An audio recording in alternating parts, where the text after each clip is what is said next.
Carry for me. And then you can start to enjoy like the city. Okay, let me start breathe. to see the city a little bit. Right now, just focus on me. Okay. Good focus. Yeah, just focus on me. Hello, you guys. Welcome to ICT, where we talk about all things reality TV. Today, we're talking about Mr. Romantic himself. If you guys don't know who that is, this is Bilal. And Bilal, I thought was going to be my favorite person this season. I was rooting for him. I was rooting for you. We were all rooting for you. How dare you? I really thought he was going to be everything we needed. And it turns out we can't have that, okay? We just can't have a great person on this show. I'm tired of this, Grandpa. That's too damn bad. I have yet to actually see anybody with a hero arc on this show that I genuinely support. So far, this show is actually more of just a villain origin story for people. I've discovered that there is literally no way possible that you can truly love someone on this show and stay loving them until the end of that season. It's impossible. If you've tried, I apologize to you for putting your heart and soul into someone and trusting them only for them to rip it out. This show breeds insanity. And one of our favorite insane people on this show is Bilal. Now, I don't want to call him insane because he's rich. So clearly he's sane enough to make money. But then again, there are some questionable people in the world who are also very rich. So I'm just going to leave it at that. This man calls himself Mr. Romantic. I am Mr. Romantic. He says that's what Shaeeda says about him. I feel like he tells her to say that. I feel like he whispers that in her sleep when her mind is in a theta state, so that eventually if you repeat it enough to someone, they start to believe it. I think that's what's going on here. I genuinely cannot stand him. And I thought I was going to be able to truly enjoy him as a person on this show just because he had a new look to him. You know, it's a rich black man, and we don't normally see that. We normally see poor, broke, down on their luck black men, which I was very tired of seeing. And I was really excited, but he just turned out to be a complete narcissist, a complete jerk. And I'm going to explain why I feel that way. I can't help but think that he is the perfect person for this show. So here's my thing. We already know that he was hiding his money in the beginning, and I'm not gonna lie, I actually thought it was really smart. That's a great idea. I'm with that. Emphasis on thought. I was totally here for it. I was gung-ho about this, okay? I was like, yes, hide your money. Like, don't be like the other people and show them how much money you have and then get ripped off in the end. No. This is very quickly turning into a Mike and Jimena situation. He's pretty much using his money as leverage. At first, I thought it was him, you know, being a genuine person who wanted someone to really like him for him. But I discovered very quickly that him hiding his money was a way of hiding his power dynamic. Hide the money, y'all. There's poor people around. He was going to hide this as a way of kind of waiting to reveal the fact that he has some sort of control over this woman. Watching him interact with her, especially when it came to her being in his house, like she put pins in the couch or something random, and he was like, do you know how much this couch costs? Yeah, that's a problem. Do you know how, first of all, how expensive this couch is? If I put pins on it, do you know how they're expensive gonna this mash couch up? is? It's giving very much father-daughter. Like, I feel like that's how he treats his daughter. He's talking to her in a manner where it's always a lecture, and she says that. He does lecture her a million times a day. Like every time we have a discussion, you give me a lecture. Do you feel like it's a lecture? All the time. Okay. You do 24/7. Interesting. Yeah. Constantly, everything he says is a lesson to be taught. And I feel like, to me, it would be so hard to be attracted to unless you're attracted to your dad. It would be really hard to be attracted to someone who constantly wants to parent you. When Bilal goes into lecturing mode, he puts on the lecturing voice and he changes and he explains and he speaks slow and very articulate. I feel to respond and say, yes, daddy, no, daddy, okay, daddy. There is no romantic relationship in this sort of daddy-daughter situation. He is constantly showing us that he is an amazing father, but a terrible husband. And now I see why he's divorced. I'm so sorry, but I see it now. I can see clearly now that the rain is gone. I completely get why this man is divorced. I would leave him too.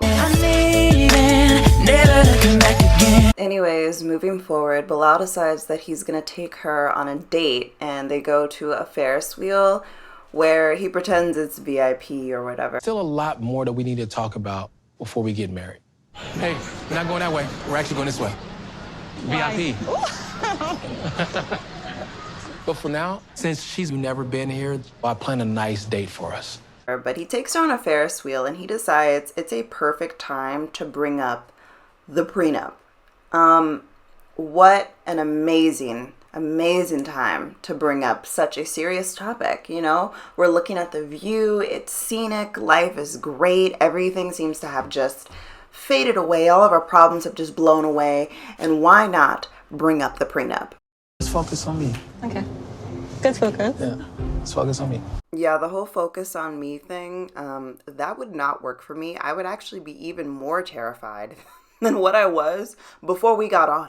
Like, honestly, him saying that, I feel like for some reason it enraged me, and I don't know why. Like, no, Bilal, I don't want to focus on you. I've been focusing on you since I got here, and that has been terrible.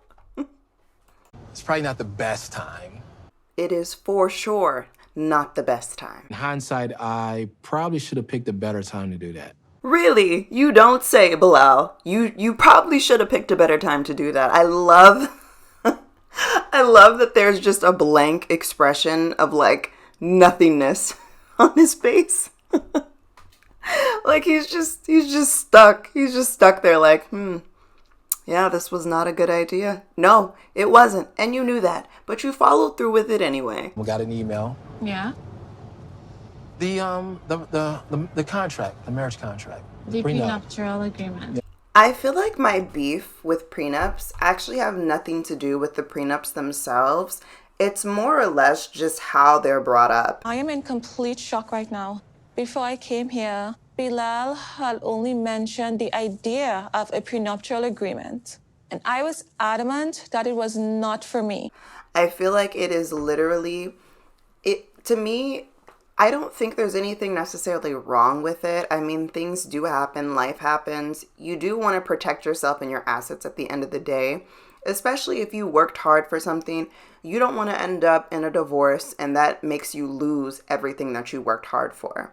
I don't see any reason why not to protect yourself. It's the same kind of thought process of having like insurance. Like you have insurance just in case, you know, like no one buys a car with the thought of like, ooh, I love my brand new car. I can't wait to crash it. Like no one thinks that way. At least I should hope not. But the idea of getting insurance is so that you're protected in case anything does happen. So I do understand it. I did not even know that he was still thinking about a prenuptial agreement, let alone having a lawyer write up a copy. So I guess this is your way of wooing me. Definitely, I did not want to bring this up like in this scenario, and because this is supposed to be this nice, me and you. But it's kind of like when you have a pain, and then it's like, you know, you step to somebody's foot to take away from the other pain. And I feel like because of religious backgrounds or because of cultural differences, there is kind of that iffy talk where people get upset. Like if you remember Memphis and Hamza, and he was very upset about the prenup situation. I think it's because it's, to them, it signifies that you believe that we're going to get divorced. Whereas here, it's like, at the end of the day, marriage in America is really not, I say this in the nicest way possible, it's more of a financial agreement than it is like being in love. and professing your eternal love for each other. To me, it is really more of a financial agreement, and they make it impossible to go through divorce and still be friends. It is something that ends up being one of the most annoying processes, is that how you say that? Being one of the most annoying ordeals to go through. And I've never gone through a divorce, but just watching people go through divorces makes me realize that once I get married, you better love me in sickness and in health, even in the afterlife, okay? You better love me when I'm gone. Love me when I'm gone.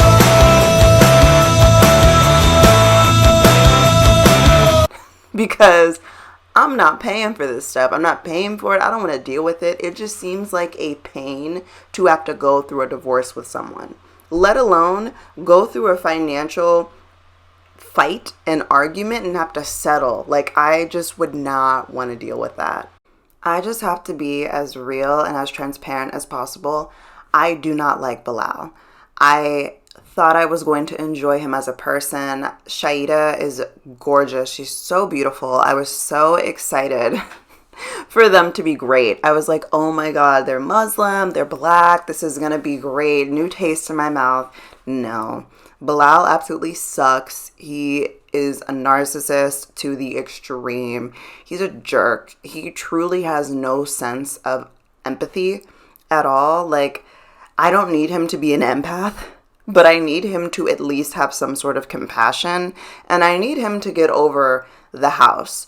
Now, I understand he worked hard for it and he's proud of it and he wants to take care of it. I think that's amazing that he's proud of what he has, and it should always be that way. When you work hard for something, you should look back on where you came from and be nothing but grateful and gracious that you made it this far. But that does not give you the right to be pretty much just a dick to anybody that has anything less than you. And I've never seen him be that way towards anybody in the show, at least, except his future wife, which makes a whole lot of sense. Like, this woman is going to be living in this house. Not to mention, this woman wants kids, and he has been nothing but slimy about it. Like, the way he brings it up to his family, that conversation, if you didn't see that, I'm going to show that. Because I want kids. You genuinely want children? Yeah. What about you, Bilal? Yeah, I like children. You like children? Yeah. Yeah, I've always wanted a bigger family. You know, I wanted like 4 children, 2 boys, 2 girls, you know, the perfect world. Exactly. However, you know, you getting older, you know, the kids are getting older and stuff like that, you know, so. This made me so mad. The way he acted as if he had never in his life even thought about having more children in front of his family and let her go down by herself is wrong. He's wrong. He's grimy for that. That's terrible. That is your woman. No matter what time of day it is, where you are, if the sun decided to rise or set today, that is your lady. And you're supposed to have her back no matter what. And he chose to throw her under the bus. Not only did he throw her under the bus, okay, he was the bus driver. So he threw her under that thing, started it up, and just let it go. Like, he drove right over her, okay? Right over her with no regard for anybody else. I just can't. I can't. Why would you do this? If you know good and well that your woman wants children, don't be awkward about it. Be like, yeah, it's something we've talked about. You know, I wouldn't mind having children later. You know, we're just going to have to figure out when. You know, like, why would you even mention the fact that she lives in fairy tale land and all this other stuff? Like, you're embarrassing your woman. You've already embarrassed her on TV with not letting her drink a latte in peace. But now you're making it seem like she came up with this magical idea that she was going to have children, and that was never your plan. Like, Shaeeda, I'm so sorry you have to deal with him. I really hope that either this works out for you or you find someone who treats you so much better than Bilal, because he's trash. He's trash with money, okay? Trash with class. No more hood bougie. Trash with class, okay? So those are my thoughts on Bilal. I truly don't appreciate him as a person. I really wanted to like him. Like when I tell you I saw his house and I was like, yes. I saw the suit and I was like, yes. Saw the way he spoke and I was like, yes. Yes. He just wasn't it. He wasn't it. I don't like him. I don't like him. Don't care for him. Couldn't care for him. Probably never will. I don't think he has a redemption arc here. I'm sorry. I just don't like him. And I would really like to know what you guys think. Please leave me some messages in the comments. Let me know how you feel about Mr. Bilal. Okay, Mr. Trash with class. Mr. Romantic. Okay, let me know. Thank you so much for watching and listening to my rant. I hope you guys have a great day, and I will see you in the next video.